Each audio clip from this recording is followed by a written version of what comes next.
Welcome to the day in a life as a stay-at-home mom with an infant. So today I decided to declutter some things in my kitchen. It was getting on my last nerve, so I'm just like, let me start organizing a few things, get some things out the way.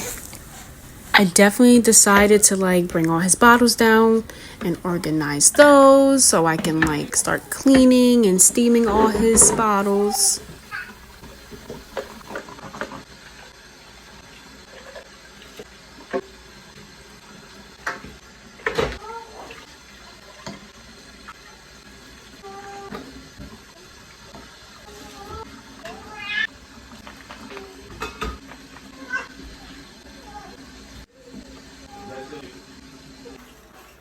Washed dishes. Conscious is in the kitchen with me, so he can keep me company.